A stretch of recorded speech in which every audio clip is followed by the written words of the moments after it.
हरिओम मित्रों, आप सभी का हिंदी वैज्ञानिक एकेडमी में स्वागत है। आज हम हिंदी साहित्य का आदिकाल भाग 2 लेकर आए हैं।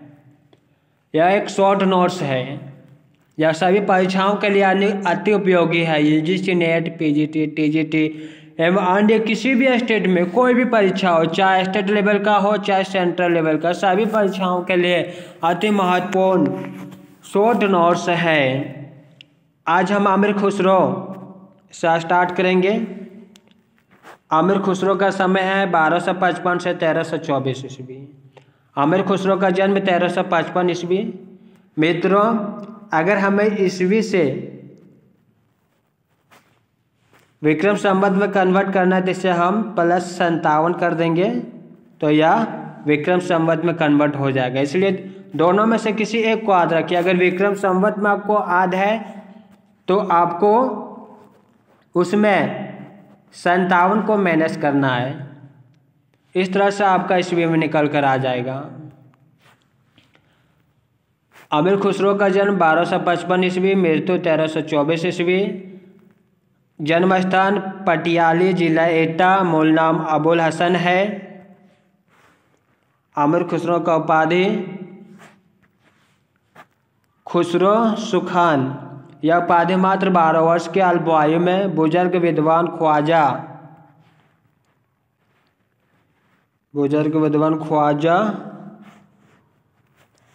इजुद्दीन द्वारा प्रदान की गई थी। उपनाम तुर्क ये अल्लाह, उपनाम तोता ये हिंदुस्तान की तोता। गुरु का नाम निजामुद्दीन औलिया है। आमिर खुसरो की प्रमुख रचनाएं खालिक बरी। आमिर खुसरो की रचना है पहेलियाँ, मुकरियाँ, गजल,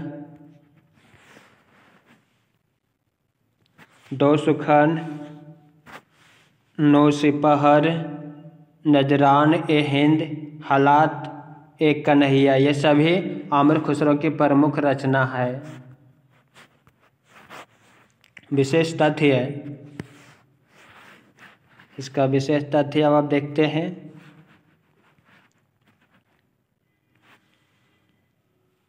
इनकी खालिक बरी रचना एक शब्दकोश है। यह रचना गयासुद्दीन तुगलक के पुत्र को भाषा ज्ञान देने के उद्देश्य की गई थी। इसकी नौ सिपहर है रचना। इनमें भारतीय बोलियों के संबंध में विस्तार से वर्णन किया गया है। इनको हिंदू मुस्लिम समवेत संस्कृति का प्रथम प्रतिनिधि कवि माना जाता है। यह खड़ी बोली हिंदी के प्रथम कवि माने जाते हैं। खुसरो की हिंदी रचनाओं का प्रथम संकलन जवाहरे खुसरवी नाम से 1918 ईस्वी में मौलाना रशीद अहमद सलाम ने अलीगढ़ से प्रकाशित करवाया था। इस प्रकार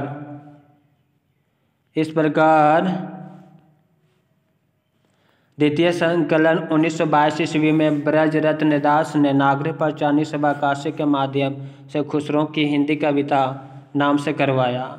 राम कुमार वर्मा ने इनका अवधि का प्रथम कवि कहा। ये अपनी पहेलियों की रचना के कारण सर्वाधिक प्रसिद्ध हुए हैं। इन्होंने गयासुद्दीन बलबन से लेकर अलाउद्दीन और कुतुबुद्दीन मुबारक शाह तक कई पठान बादशाहों का जमाना देखा था।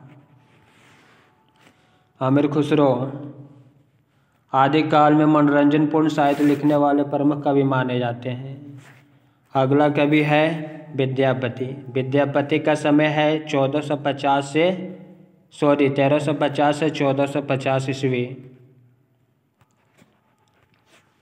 विद्यापति का समय है 1350 से 1450 ईस्वी। विद्यापति बिहार प्रांत के दरभंगा जिले के बिपसी नामक गांव के निवासी थे। विद्यापति शैव संप्रदाय के कवि हैं। इन्होंने 3 भाषाओं में 14 ग्रंथों की रचना की है।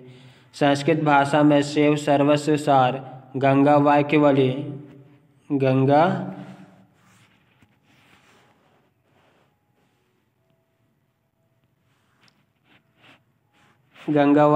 दुर्गा भक्ति तारगणी, भू परिक्रमा, पुरुष परीक्षा, दान वाक्यावली, विभाग सार, लेखनावली।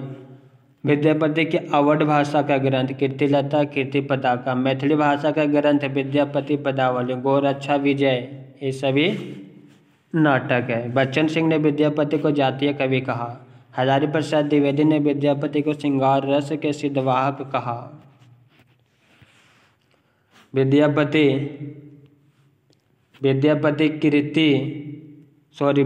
कृत कीर्तिलता की रचना भृंग भृंगी संवाद में हुई है। विद्यापति की रचना पदावली 1380 ईस्वी, कीर्तिलता 1403 ईस्वी, कीर्ति पताका 1403 ईस्वी।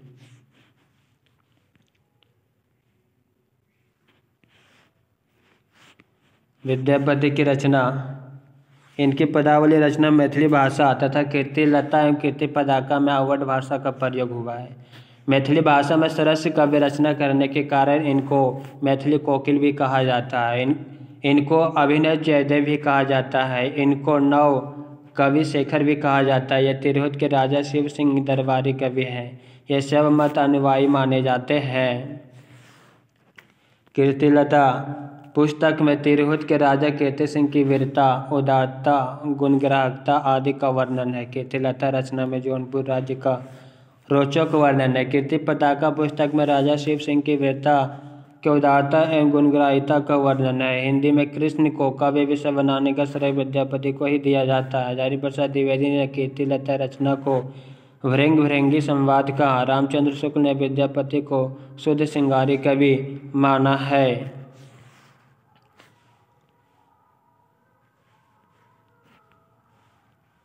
हर शास्त्री का ग्रंथ है बोधगान और दोहा 1916 ईस्वी। आदिकालीन गद्य साहित्य उद्धोतन सूर्य की रचना कुवलय माला कथा 713 ईस्वी। रोड कवि की रचना राहुल वेल रोड कवि 10वीं शताब्दी।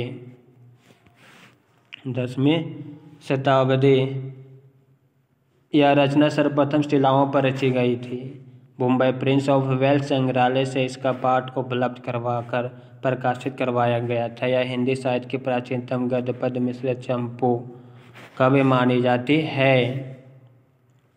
इस रचना में राहुल नामक नायिका की सौंदर्य नख शिख वर्णन पहले पद्य में तदुपरांत गद्य में किया गया। हिंदी में नख शिख वर्णन की श्रृंगार प्रारंभ का आरंभ इसी रचना से माना जाता है। इसकी भाषा में हिंदी की 7 बोलियां शब्द प्राप्त होते हैं, जिनमें राजस्थानी प्रधान है। इनका शिलांकित रूप मुंबई के म्यूजियम में सुरक्षित है। तीसरा कवि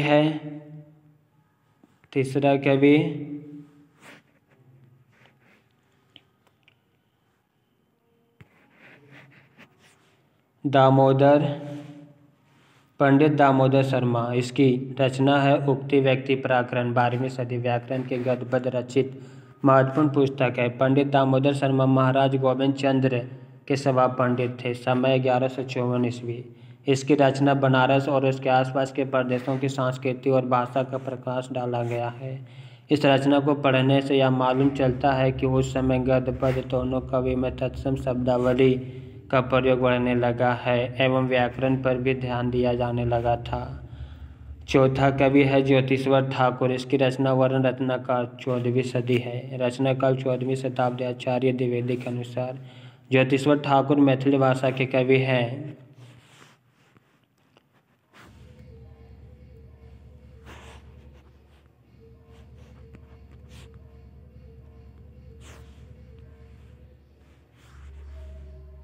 इसकी रचना का प्रकाशन सुनीति कुमार चटर्जी ने पंडित बबुआ मिश्र के द्वारा बंगाल एशियाटिक सोसाइटी के माध्यम से करवाया गया था। इस रचना की भाषा शैली को देखने से यह एक शब्दकोश सा प्रतीत होता है। इसे मैथिली का विश्वकोश भी कहा जाता है। 5वां कवि है विद्यापति। इसकी रचना कीर्तिलता गद्य पद्य में रचित है। उपयुक्त रचनाओं का सही अनुक्रम कुवलय माला कथा पहला, राहुल वेल दूसरा, उक्ति व्यक्ति प्राकरण तीसरा, वर्ण रत्नाकर ग्रंथ चौथा और कीर्तिलता ग्रंथ 5वां है। आदिकाल में रचित खंड काव्य। कौन काव्य? खंड काव्य। अब्दुल रहमान का खंड काव्य संदेश राशक, नरपति नल्हा के खंड काव्य विशाल देवरस्य, जिन धर्म सूरी का खंड काव्य स्थूलभद्र रास, भारतेश्वर बाहुबली रास खंड काव्य 1184 विशाल भद्र सूर्य का है। चंदन बाला राजखंड कवि 1200 ईस्वी आशा को कवि का है।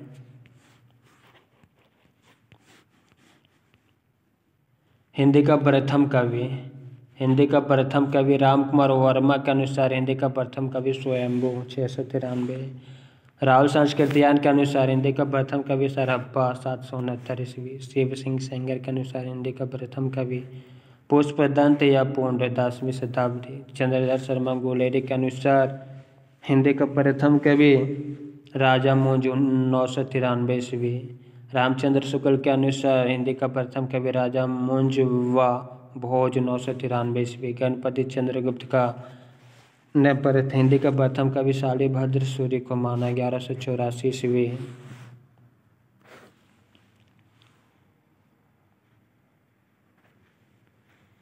बच्चन सिंह ने हिंदी का प्रथम कवि हजारी प्रसाद द्विवेदी ने हिंदी का प्रथम कवि अब्दुल रहमान को माना है 13वीं शताब्दी। बच्चन सिंह ने हिंदी का प्रथम कवि विद्यापति को माना 15वीं सदी। हिंदी के प्रथम रचना डॉक्टर गणपति चंद्रगुप्त ने शालिभद्र सूर्यकृत भारत ईश्वर बाहुबली रास 1184 ईस्वी को हिंदी का प्रथम रचना माना है। सर्वमान्य मत के अनुसार जैन आचार्य देवसेन कृत श्रवकाचार्य 933 ईस्वी को हिंदी का प्रथम रचना माना गया है। नोट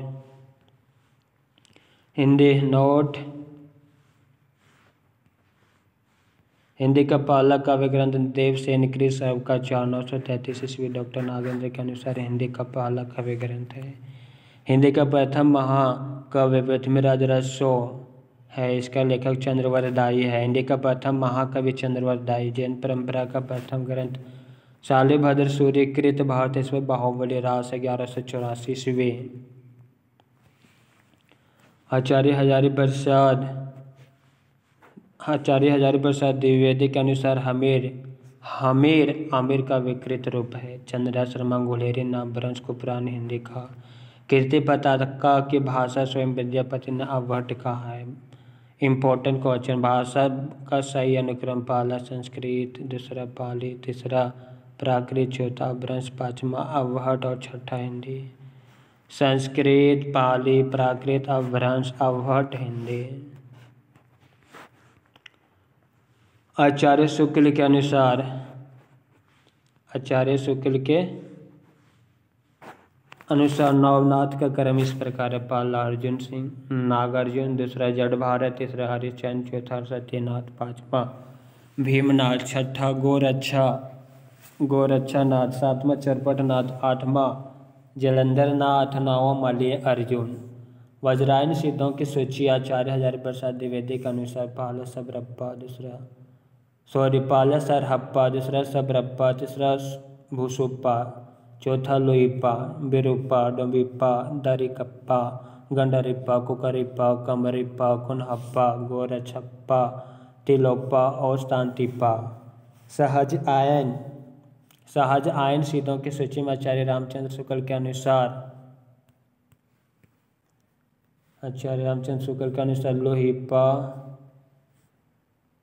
लोहिप्पा, लीलप्पा, बिरुप्पा, डोंबिप्पा, सबरिप्पा, सरहप्पा। सिद्ध साहित्य एवं नाथ साहित्य। सिद्ध साहित्य और सिद्धों की संख्या 84 है। इन्होंने बौद्ध धर्म के वज्रायन शाखा के प्रचार प्रसार के लिए ग्रंथ लिखे हैं। सिद्ध साहित्य, यह साहित्य उस समय लिखा गया जब हिंदी अपभ्रंश से आधुनिक हिंदी की ओर विकसित हो रही थी। बौद्ध धर्म की वज्रायन शाखा के अनुयायी उस समय सिद्ध कहलाते थे। इनकी संख्या 84 मानी जाती है। सरहप्पा, सरोजपाद अथवा सरोजभद्र प्रथम सिद्ध माने गए हैं। इसके अतिरिक्त सबरप्पा, लोईप्पा, डोंबिप्पा, कनहप्पा, कुकरिप्पा आदि सिद्ध साहित्य के प्रमुख कवि हैं।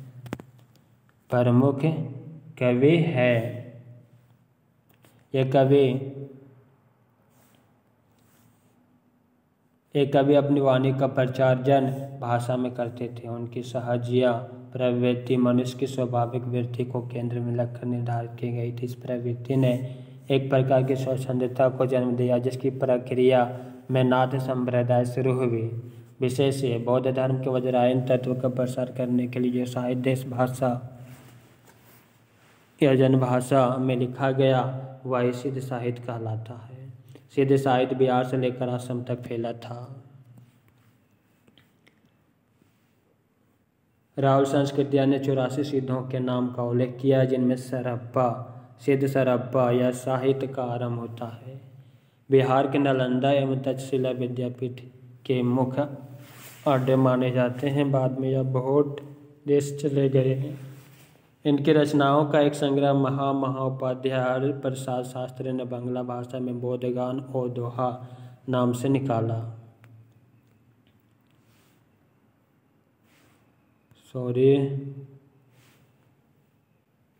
मुनि अद्वैय वज्र तथा मुनि दत्सूरि ने सिद्धों की भाषा को संध्या अथवा संध्या बादशाह के नाम से पुकारा, जिसका अर्थ होता है कुछ अस्पष्ट व कुछ अस्पष्ट भाषा।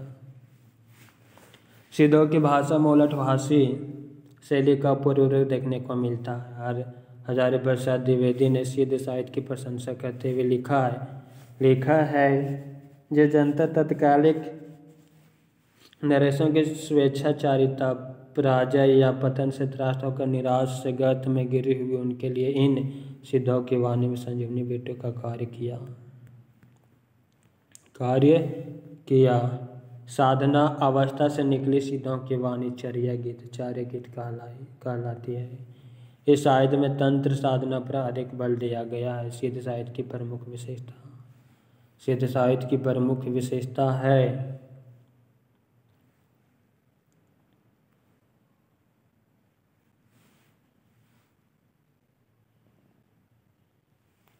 साधना पद्धति में शिव शक्ति का युगल रूप की उपासना की जाती है। इसमें जाति प्रथा वर्ण भेद व्यवस्था का विरोध किया गया।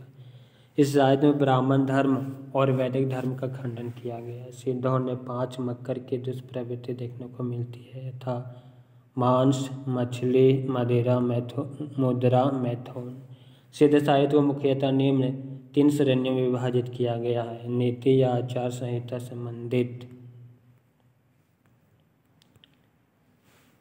पहला नीति आचार संबंधित साहित्य, दूसरा उपदेश परक साहित्य, तीसरा साधना संबंधी या रहस्यवादी साहित्य है।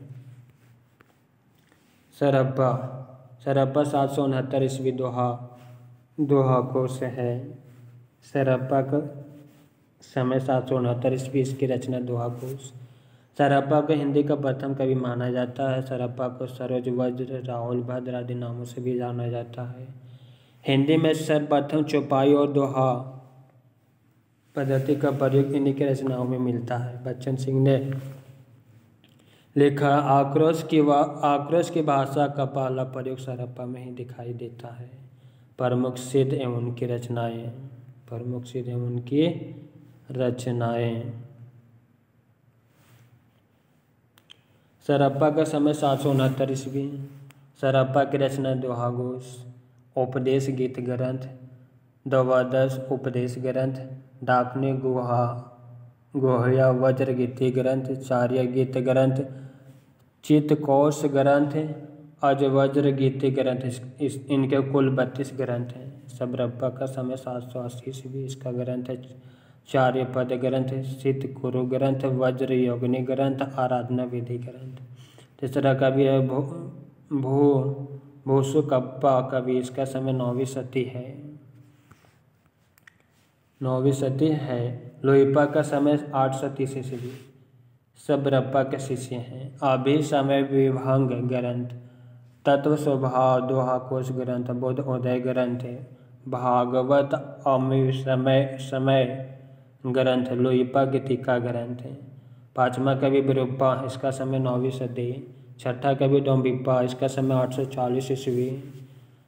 योगाचार्य ग्रंथ, दिक उपदेश ग्रंथ, डोबी गीतिका ग्रंथ, नाडी विदोद्वैरिका योगाचार्य ग्रंथ, इसके कुल 21 ग्रंथ हैं। 7वां कवि दरिकप्पा, इसका समय 9वीं सदी। इसका ग्रंथ है तटस्थ दृष्टि ग्रंथ। 7वां सिद्धांत ग्रंथ, औडियान विनिर्गत ग्रंथ, महागह्यता तत्व उपदेश ग्रंथ। 9वां कवि है गंडरिप्पा। 9वां कवि गंडरिप्पा, इसका समय 9वीं सदी। 9वां कवि कुकरिप्पा, 9वीं सदी इसका समय। 10वां ककरिप्पा कवि, 9वीं सदी इसका समय है। कन्हप्पा, इसका समय 820 ईस्वी, जलंधरप्पा के शिष्य हैं। योग रत्नमाला ग्रंथ, आशब्द दृष्टि ग्रंथ, वज्रगीति ग्रंथ, दोहाकोश ग्रंथ, वसंत तिलक ग्रंथ, कन्हापाद गीति का ग्रंथ, ये कन्हप्पा के सभी है। गोरक्षप्पा कवि 9वीं सदी, तिलोप्पा कवि 9वीं सदी, शांतिप्पा कवि का ग्रंथ है सुख दुख दया परित्याग। 16वां कवि तंतिप्पा का इसका ग्रंथ है चतुष्य योग भावना। विरूपा कवि की रचना अमृत सिद्ध, विरूपा गीतिका, मार्ग फलावितवादक ग्रंथ। नाथ साहित्य सिद्धों की योग साधना नारी भोग पर आधारित है। इसकी प्रतिक्रिया में नाथ धारा का अविर्भाव जाता है। यह हठ योग पर आधारित मत है। आगे चलकर यह साधना रहस्यवाद के रूप में प्रतिफलित हुई और नाथपंथ से ही भक्तिकाल के संत मत का विकास हुआ। राहुल संस्कृत्यान जी ने नाथपंथ को सिद्धों की परंपरा का ही विकसित रूप माना है। हजारी प्रसाद द्विवेदी ने नाथपंथ या नाथ संप्रदाय को सिद्ध मत, सिद्ध मार्ग, योग संप्रदाय, अवधूत मत एवं अवधूत संप्रदाय के नाम से पुकारा। नाथ साहित्य की विशेषताएं,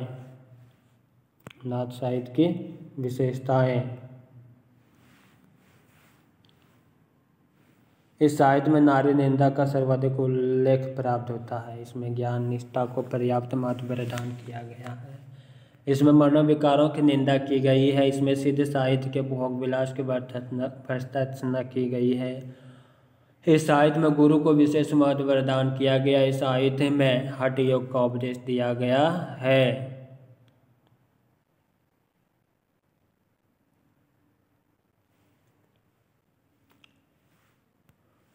इसका रूखापन और गृहस्थ के प्रति अनादर का भाव इस साहित्य की सबसे बड़ी कमजोरी मानी जाती है। मन, प्राण, शुक्र, वाक, कुंडली, इन पांचों के संयमन के तरीके को राजयोग, हठ योग, वज्रायन, जप योग, कुंडलियां योग कहा जाता है। विविध इतिहासकारों ने गोरखनाथ जी के समय के समय निम्नानुसार निर्धारित किया है।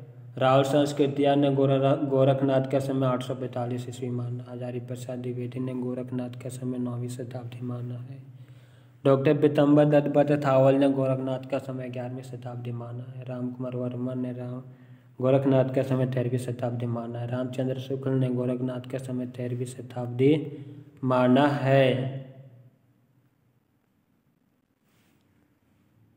इस धारा के प्रवर्तक गोरखनाथ, नाथों की शाखा 9 होने के कारण ये नवनाथ कहलाए। इन नवनाथों की रचनाएं निम्नलिखित है। गोरखनाथ की रचना पंचमासा, आत्मबोध ग्रंथ, विराट पुराण ग्रंथ, नारव्य बोध ग्रंथ, ज्ञान तिलक ग्रंथ, सप्तवार ग्रंथ, गोरख गणेश संवाद ग्रंथ, शब्द ग्रंथ, योगेश्वरी ग्रंथ, साखी ग्रंथ, गोरखसार ग्रंथ, गोरखवाणी ग्रंथ, पद शिष्य दर्शन ग्रंथ, इनके 14 काव्य ग्रंथ मिलते हैं। डॉक्टर पीतम्बर दत्त थावल ने गोरखवाणी नाम से इनकी रचनाओं का एक संकलन संपादित किया। मच्छेंद्र या मच्छंद्र नाथ का ग्रंथ है कोल ज्ञान निर्णय, कुलानंद ज्ञान कारिका ग्रंथ, आकुल वीरतंत्र ग्रंथ। जलंधर नाथ का ग्रंथ है विमुक्त मंजरी गीत ग्रंथ है। हुंकार रचित बिंदु भावनाक्रम ग्रंथ है। चरपनाट का ग्रंथ है चतुर्भाव अभिभाषण।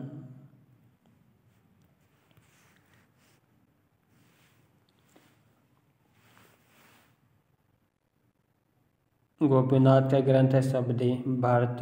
भर्तरीनाथ या भर्तरीनाथ का ग्रंथ है वैराग्य शतक। ज्वालेंद्र नाथ का ग्रंथ है अप्राप्य। गाहिनीनाथ का ग्रंथ है अप्राप्य। जैन धारा के कवि और उनकी विशेषताएं। जैन धारा के कवि और उनकी विशेषताएं। जैन धारा के कवि और उनकी विशेषताएं। जैन साहित्य, जिस प्रकार हिंदी के क्षेत्र में सिद्धों ने बौद्ध धर्म कवचरायन मत का प्रसार किया। उसी प्रकार पश्चिमी क्षेत्र में जैन साधुओं ने अपने मत का प्रचार किया। इनकी मुख्य दो शाखाएं दिगंबर और श्वेतंबर जैन साधुओं, कवियों, विद्वानों का इस समय के क्षेत्र राजस्थान और गुजरात रहा। महामानव बुद्ध के समान महावीर स्वामी ने भी अपने धर्म प्रचार लोक भाषा के माध्यम से किया। इसी प्रकार जैन धर्म अनुयायियों को अपने धार्मिक सिद्धांतों का ज्ञान अपभ्रंश से प्राप्त होता है। जैन मुनियों ने अपभ्रंश भाषा में प्राचीन मात्रा में रचनाएं लिखी है। धार्मिक है। वैसे तो जैन उत्तर भारत में जहाँ था फैले रहे, किंतु 8वीं से 13वीं शताब्दी तक काठियावाड़ और गुजरात में इनकी प्रसिद्ध प्रधानता रही। वहाँ से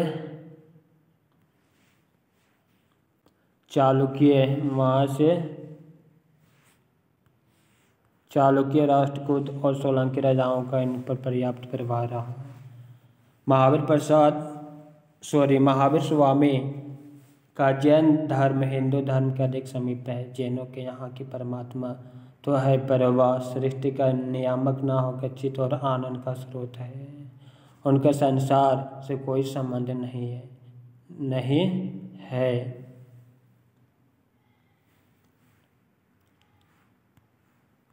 प्रत्येक मनुष्य अपनी साधना और पुरुष से परमात्मा बन सकता है। इन्होंने जीवन में अहिंसा, त्याग, करुणा, दया का महत्वपूर्ण स्थान बताया है। जैन मुनि ने अपने अपभ्रंश में प्राचीन मात्रा में रचनाएं लिखी जो धार्मिक है। इसमें संप्रदाय की रीति नीति, पदवद उल्लेख, अहिंसा, कष्ट सहनता, विरक्ति और सदाचार की बातों का इनमें वर्णन है।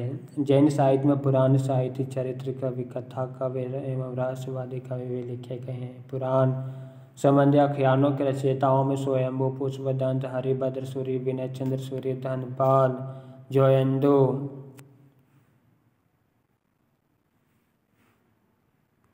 तथा राम सिंह का विशेष स्थान है। जैन ग्रंथों में देवसेना कृत, श्रावकाचार, दर्शन सार, स्वयंभू कृत, ब्रह्मचर्य आदि प्राचीन जैन कवि माने जाते हैं। जैन रासक या रास कवि परंपरा में भारतेश्वर, बाहुबली रास, अस्तुलिभद्र रास, विजय सेन सूर्य का रेवंत गिरिराज उल्लेखनीय है। इन सभी में स्वयंभू को प्रथम जैन कवि माना जाता है। जैन कवि उनकी रचनाएं का संक्षिप्त परिचय।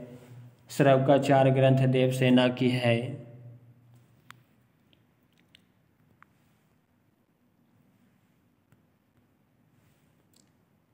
जैन ग्रंथों में प्रथम ग्रंथ देव से कृत श्रवकाचार 936 ईस्वी माना जाता है।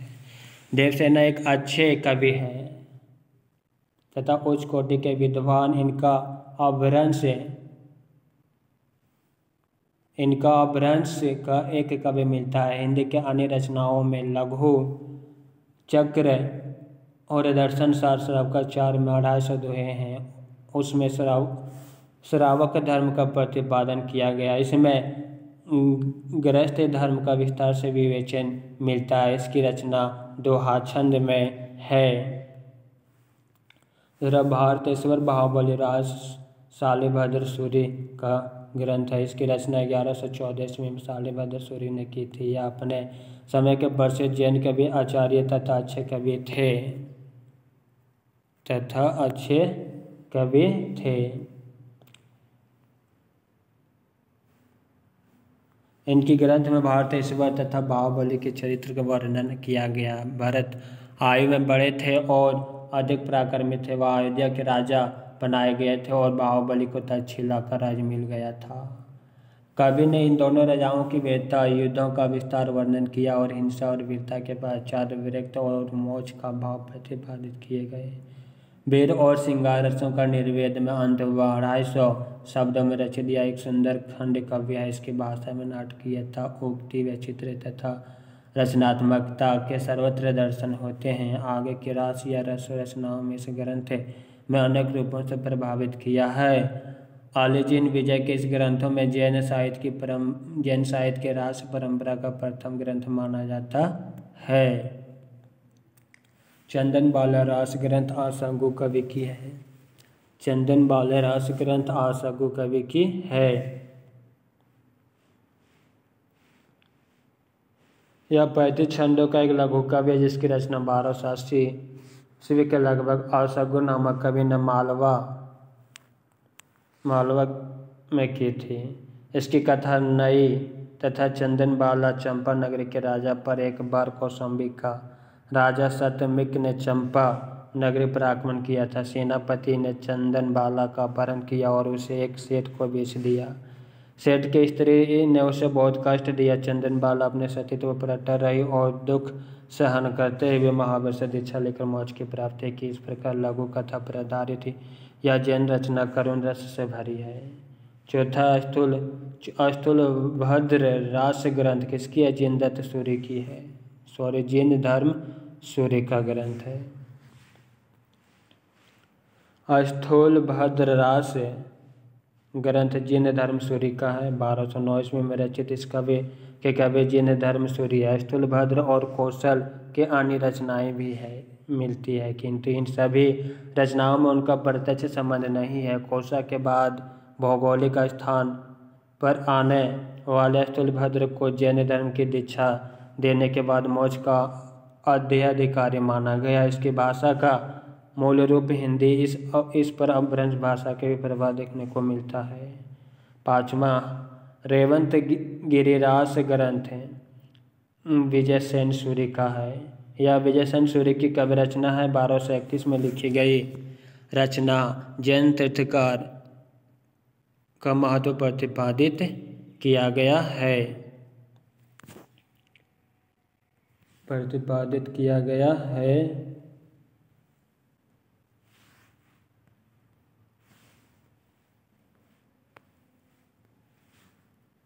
इसमें गिरिन आर के जैन मंदिरों में पुनरुद्धार की कथा। यह रचना 4 कटवकों में विभक्त है। इसमें 80 छंद या गीत नृत्य प्रकृष प्रतीत होता है। इसका आरंभ तीर्थ ईश्वर अंबिका देवी की वंदना से होता है।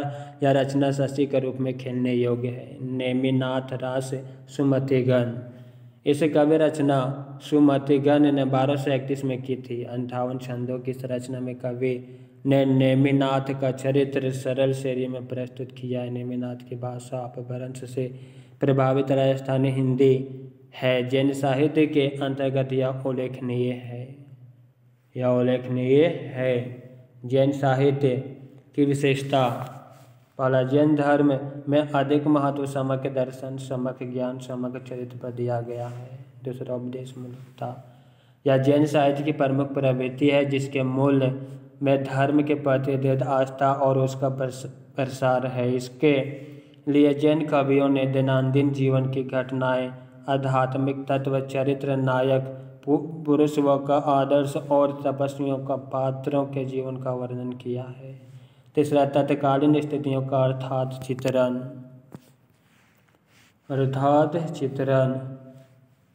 जैन कवि राजाश्रय से रहित कवि थे। राजाश्रय का दबाव और दरबारी संस्कृति जैन साहित्य पर नहीं है, इसलिए उनकी रचनाओं में तत्कालीन स्थितियों का अर्थात चित्रण प्राप्त होता है। आदिकालीन आचार विचार, सामाजिक, धार्मिक, राजनीतिक स्थितियों पर सही प्रकाश डालने में यह रचनाएं पर्याप्त रूप में सहायक होती है। इसलिए तत्कालीन समाज को परखने में आसानी होता है। चौथा, विश्वसनीय साहित्य।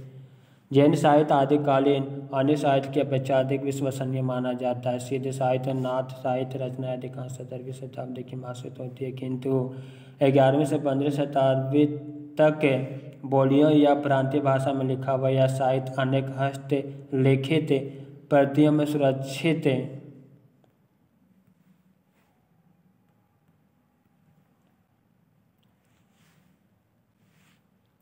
है, इसलिए जैन साहित्य का विश्वसनीय माना जा सकता है। पांचवा, शांत व निर्वेद रस की प्रमुखता। जैन साहित्य में करुण, वीर, श्रृंगार आदि सभी का परिपाक हुआ है। जैन साहित्य के अंतर्गत निम्नलिखित ही शांत व निर्वेद रस प्रधान रूप में दिखाई देता है, इसलिए जैन साहित्य में शांत रस की प्रधानता पाई जाती है। कुछ कवियों ने श्रृंगार रस का कथावाकों में उपयोग किया है। छठा, काव्य रूप में विविधता।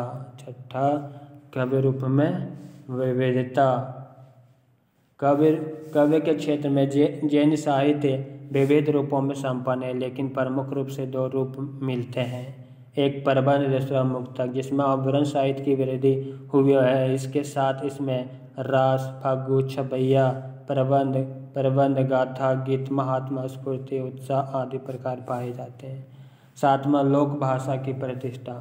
अपभ्रंश से निकली हुई हिंदी प्राचीन रूप में मिलती है, भाषा गद्य रूप में कम मिलती है। जैन साधु ग्राम नगर घूमकर धर्म प्रचार करते हैं, इसलिए उन्होंने अपनी अभिव्यक्ति के लिए शोक भाषा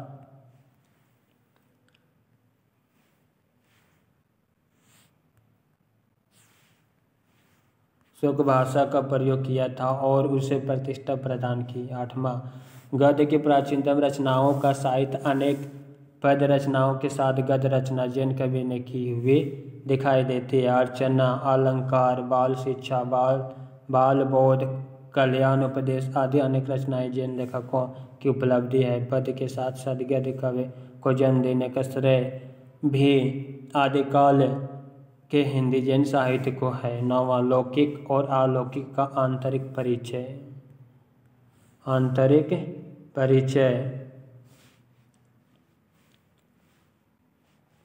जैन साहित्य में लौकिक और अलौकिक दोनों का आंतरिक परिचय दिया गया है। 10वां, तीर्थकर 24 और चक्रवर्ती 12 बताए गए हैं। पुरुषों से संबंधित जैन साहित्य में 24 तीर्थकर और 12 चक्रवर्ती बताए गए हैं। जैन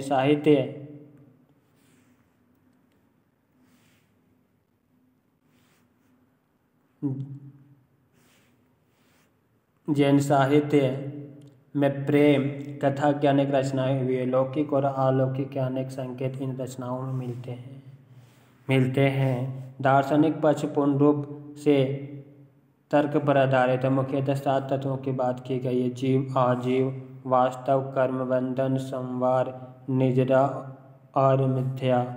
जैन मुनियों ने अपभ्रंश और हिंदी दोनों भाषा में काव्य रचना की, जिनमें स्व, भूदेव, पुष्पदंत, धनपाल आदि की रचनाएं अपभ्रंश की है। और शालिभद्र सूरि, विनय चंद्र सूरि, धर्म सूरि, विजय सेन सूरि की रचनाएं आरंभिक हिंदी की मानी जा सकती है। मित्रों, यहाँ पे आदिकाल 2 खंडों में समाप्त हुआ। अब अगला वीडियो में आदिकाल से संबंधित महत्वपूर्ण टेस्ट लगाएंगे। इस वीडियो को यहीं पे समाप्त करते हैं। मित्रों, आप लोगों को वीडियो कैसा लगा कमेंट में अवश्य लिखिएगा और साथ ही अपने मित्रों को भी शेयर कीजिएगा। हरि ओम।